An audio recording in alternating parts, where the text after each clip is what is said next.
Hi and hello. Warm greetings from Dr. B.R. Ambedkar Open University. Today we bring you a module, video module on employee capacity building and training. The lecture will follow the sequence of first introducing what the topic is, then going into the conceptual aspects of what is capacity building. Thirdly, why is it necessary for us to understand the employee capacity building as a concept and practice, and then what are the various components of capacity building. This is one part of the lecture. The other part of the lecture is about training. There is some confusion as to whether these two are the same, different or related, but yet we are covering both of them. There is a shade of something that is common. There is a common ground between employee capacity building and training. Employee capacity building has three dimensions, or capacity building as such has three dimensions.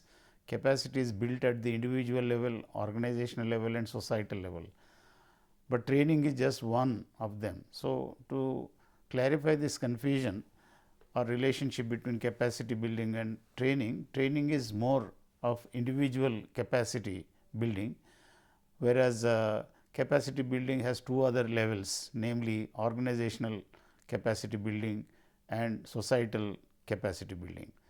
The word capacity building is also used in several alternative labels, with several alternative labels. One of them is it is called capacity development. So, it is not building, but development. Of course, roughly they have the same meaning, but there is one more phrase that is used. It is capacity improvement. This is third phrase that is used by some people, and some more people use it as capacity strengthening. So, whether it is capacity building, capacity development, capacity improvement or capacity strengthening, they all together point out to the same concept and same related practices. But since in the literature all the four phrases are used, I am trying to mention these four as kind of alternatives which can be roughly used as equivalents. Now, coming to the what is capacity building? Capacity building is seen as a process. Any process is a series of steps. There are so many things. If these things happen in a particular sequential manner, we call it as a process. Here, employee capacity building is seen as a process, a series of steps, and this process has its objective of helping individuals, organizations or even communities. So, it is a process of helping them, to help them build up their own capacities or capabilities in obtaining, improving and retaining skills, knowledge, tools, equipment and other resources needed to do their jobs or work, or to play their roles competently.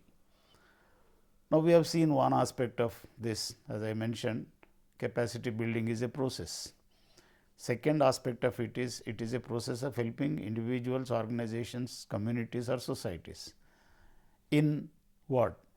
In improving their capacity by obtaining, retaining skills, knowledge, tools, equipment and other resources. Now, to discharge somebody's role, an employee's role, or to discharge the functions of an organization or a community's roles that a community has to play for its survival, it has to obtain certain things, it has to improve upon, it has to retain the skills, knowledge and tools, equipment. So, without which any effective development process is not possible. So, this is thus capacity building is a complex process having individuals, organizations, communities and societies of indulging in various activities like obtaining, improving and retaining of skills, knowledge, tools, equipment, etc., to improve the performance. One has to remember that anybody's performance, an individual or organization's performance can always be improved. There is no limit perhaps to the capacity of an individual, and since organization comprises of individuals, similarly there is no limit to the capacity of the organizations to discharge functions. So, the capacity is unlimited, and this capacity can be enhanced by using the concepts of capacity building. One more way in which we can look at what is capacity building is, it is allowing individuals and organizations to perform at a greater capacity. The idea is to help individuals, organizations, societies to perform at a higher level, at a higher capacity. Not only that, capacity building also means doing it at larger scale. Sometimes if you are doing in a very small way, you may be doing it all right, but when you scale it up, when you try to do it on a bigger, slightly or highly bigger scale, you are confused, you are not able to do it the same way. It is something like cooking for 2 people and cooking for 100 people. So, this is what is known as larger scale. So, capacity building's objective is to increase the capacity of doing. Secondly, increasing the capacity to handle things on a larger scale and to handle larger audience. Audience here means citizens or consumers, and to create larger impact. So, these are the objectives of capacity building. Now, taking at some kind of technical definition of what capacity building could be, it is a process by which people, organizations, society systematically stimulate and develop their capacity. It is having two aspects. One is stimulating and developing. Stimulating is, as it is, there is capacity, that capacity has to be stimulated. A capacity which is dormant, a capacity which is it is in a sleeping stage, has to be activized. This is the meaning of stimulation. Second is, capacity has to be developed. So, we have limited capacity, all right, we do have some capacity, but that capacity has to be enhanced, and this is a process of doing it over a period of time. It is not that suddenly in a knee-jerk kind of thing doing it, but it is doing over a period of time. And this capacity enhancement or capacity building has certain objectives. The objectives may be social or economic. To reach any objective, certain means are needed. So, well, what are the means for capacity development? The means for capacity development is improving the knowledge. To do any development process, you require a lot of knowledge, maybe the knowledge of the people, the knowledge of their problems, the knowledge of their environment, the knowledge of so many other things. So, this knowledge is needed. So, knowledge has to be enhanced. Sometimes developmental goals do not get reached because of inadequate knowledge. We do sometimes things with half knowledge, and therefore, we spoil the things. Secondly, we need to have another important instrument of capacity development is skills. Skills are also needed. There are relevant skills. One has to acquire these relevant skills. We have to build up systems also. Systems here mean maybe it is a holistic concept. System means combination of all related things. So, say for example, a system of training, a system of patenting, a system of ensuring security. So, there are so many operations together. So, it is improvement of the systems also. Organizations, government organizations or private organizations, to the extent they focus on systems, if they improve the system, I think instead of tinkering and improving individual aspects, if you enhance the capacity of the overall system, it will do lot of good. So, it also means improving the institutions. Now, institutions improvement means whether the institutions are correctly having their focus on the goals, are they following the proper processes, do they have proper division of authority, responsibility, coordination, do we have enough people in a particular unit, do we have some excess people somewhere else. So, like this there are problems, and all this within a socio-cultural environment. What this word within a socio-cultural environment means is that any capacity building exercise has to happen in a society, and each society is different.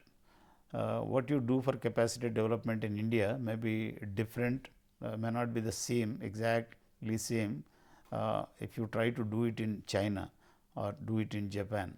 So, each country has its own socio-cultural peculiarities, and you have to take that into consideration. So, thus coming back to what we mean by capacity development, it is a process targeted at individuals, organizations or societies, and it is an activity of stimulating and developing over a period of time, and what we are developing is capacity development, and capacity development should not be in a vacuum, it should be in the context of the social or economic goals, and the means that are helpful in doing this is knowledge, skills, systems, institutions, and finally, the environment may be enabling or obstructing. So, if the environment is enabling, is it is fine. If the environment is not conducive, it is obstructive. So, we have to see how to overcome that. Even in the most adverse environment also things can be done, as we can take the example of weather also.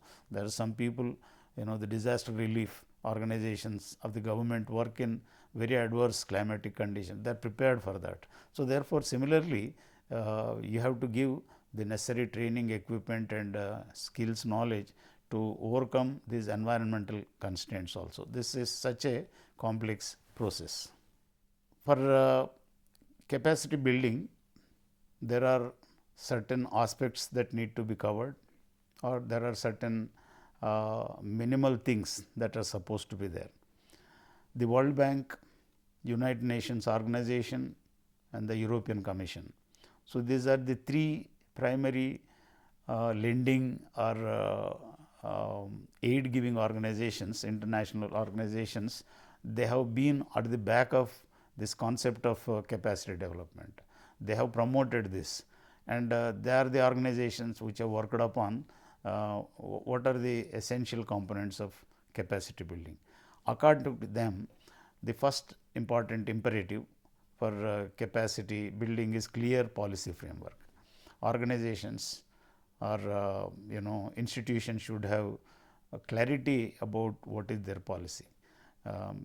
It's sometimes it so happens sadly that organizations do not attempt to make a policy. Policies in a broad brush mentioning where the organization should go, how it should go and all that. Nowadays, thanks to the compulsions of strategic management in private organizations, they are making vision mission statements. Even in government also, universities and public bodies are also duty bound to do this, but this is not happening. This vision mission will mention something about the policy. This is one component of the capacity building. Second is institutional development.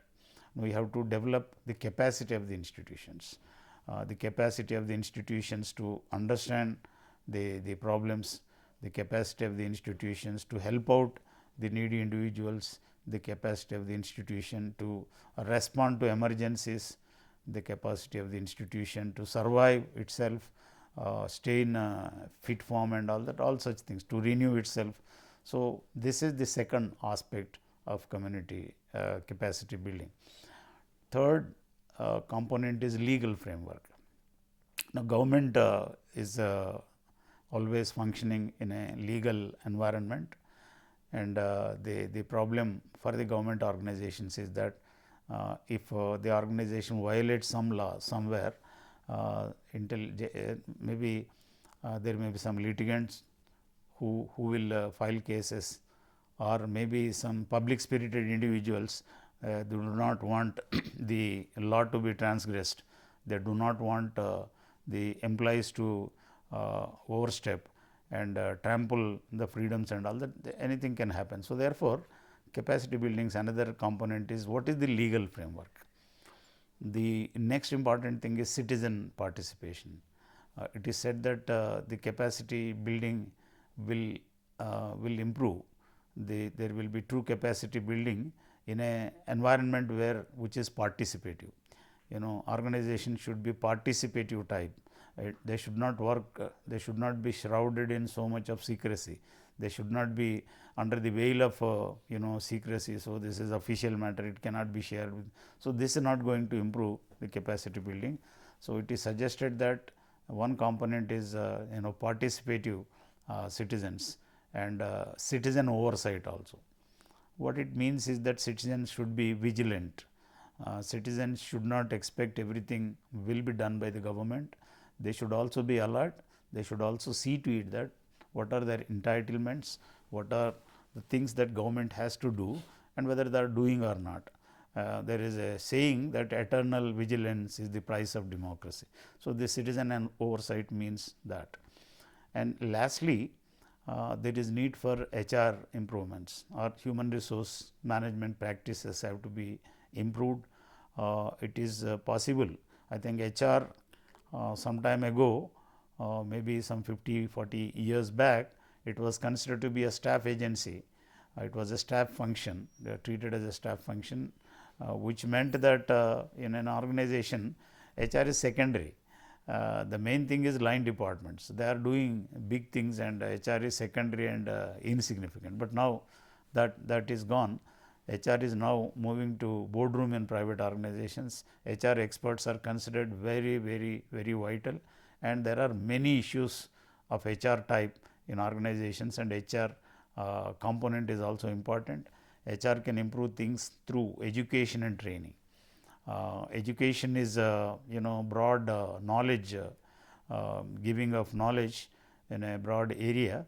Training is more specific. Training is focused on the immediate requirements. Training is more even more focused on skills rather than just knowledge. And finally, the last component of it is sustainability. Sustainability means anything you initiate. You start doing some good thing, that good thing should not stop midway. It should go to the ultimate end.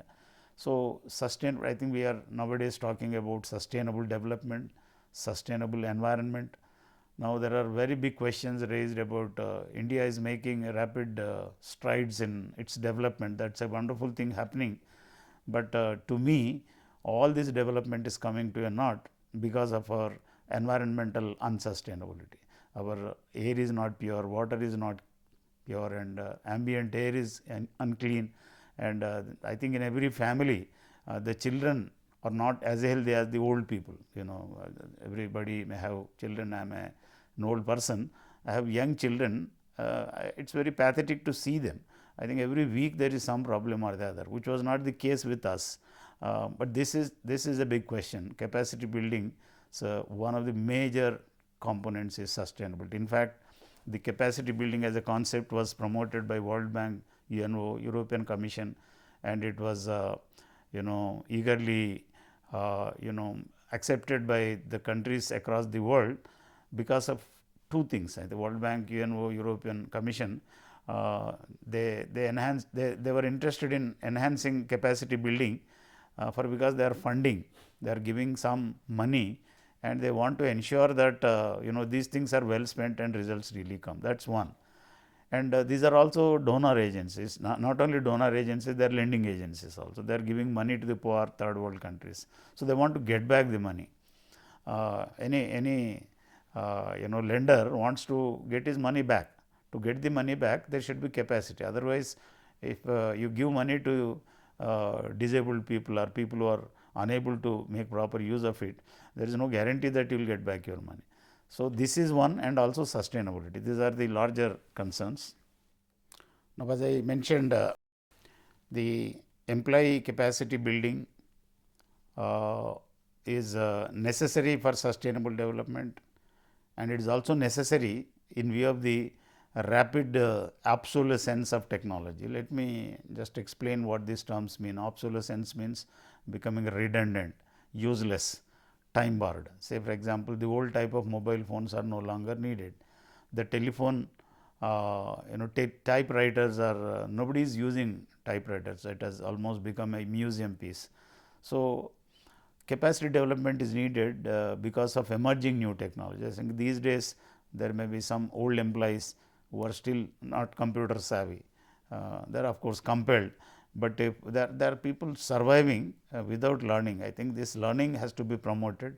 So, sustainable development is one, recovering the money that is given by the international lending agencies is another, and there is one more, as I mentioned, is rapid changes in technology. New technologies are coming. In fact, it is said in the business world, the companies which are now on the top, next 10 years they will be nowhere, nobody will get to know. And this is really happening. Last 10 years back, what were the companies which were top companies are no longer top companies. No, companies which are using the new technologies, emerging technologies, they are able to stay fit and survive.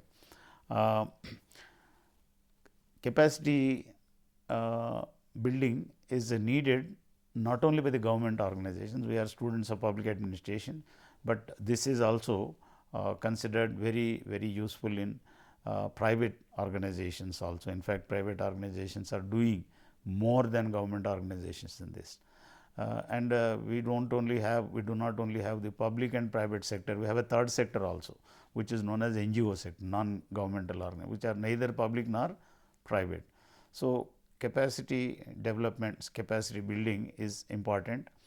One more aspect that underlines the need for capacity building, that creates need for capacity building is obsolescence of traditional capacities of government employees.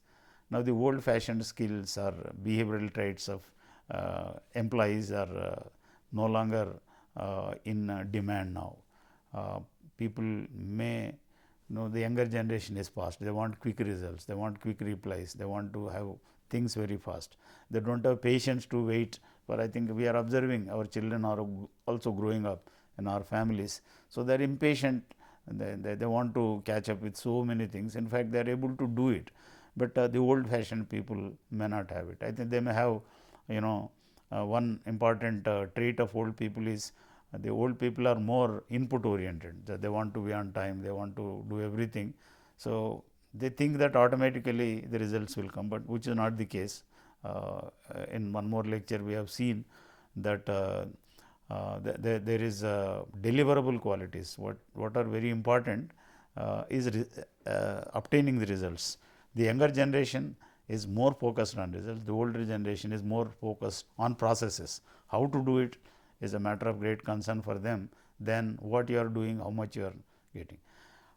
These are points that relate to need for capacity building, and United Nations organization has been applying capacity building, capacity development techniques in all the works that it is doing, and further the UNO has formulated some goals known as sustainable development goals.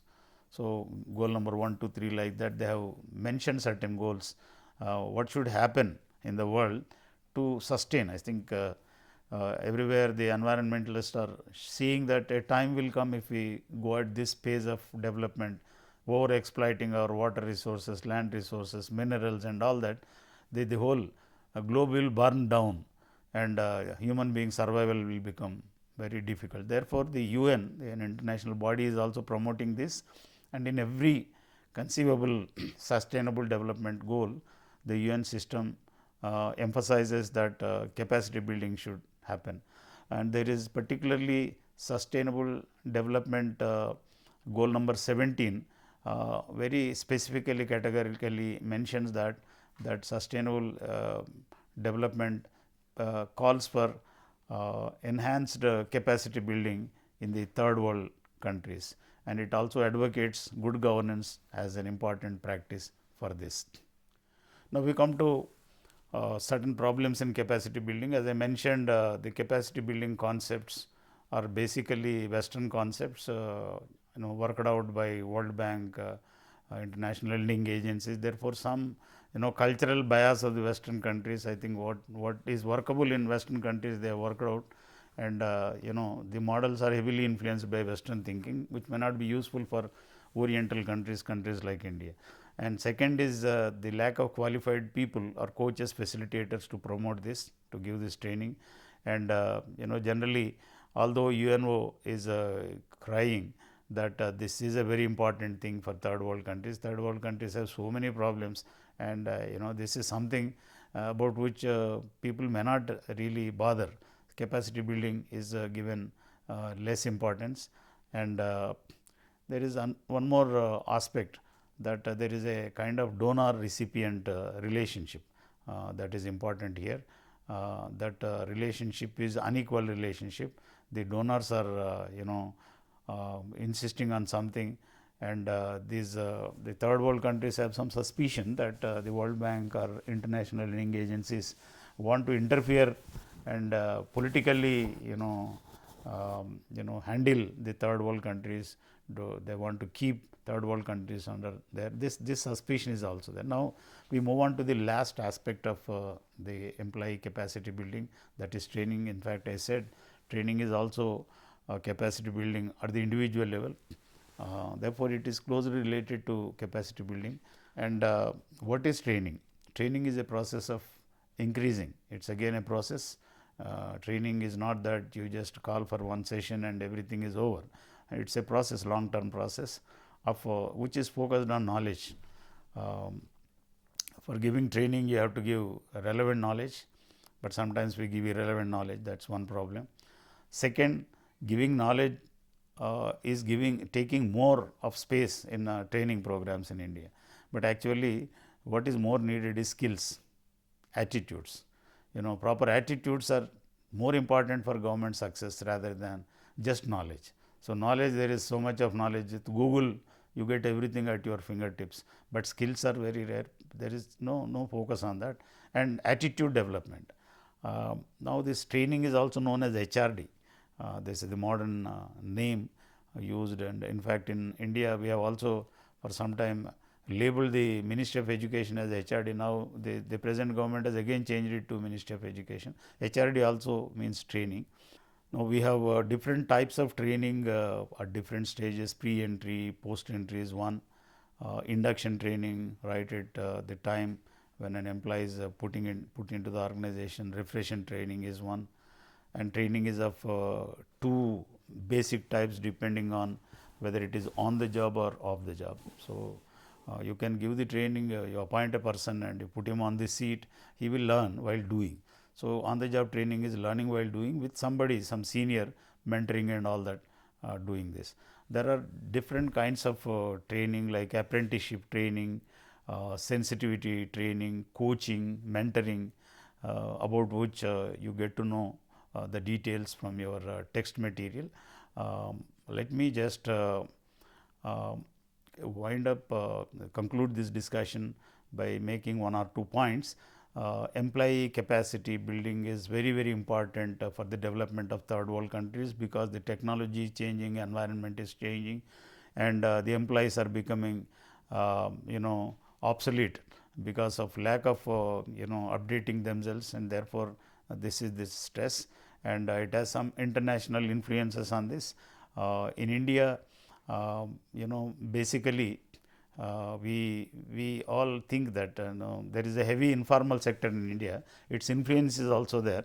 In informal sector, anybody can do anything. That's what is happening, and therefore we tend to think that okay, training is not so much needed. It's waste of time, and some organizations refuse to sponsor candidates for training also.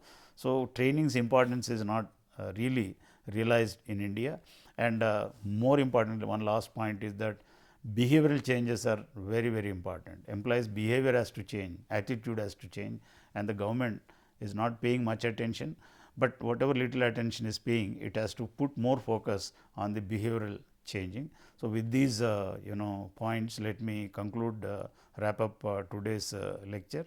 Thank you.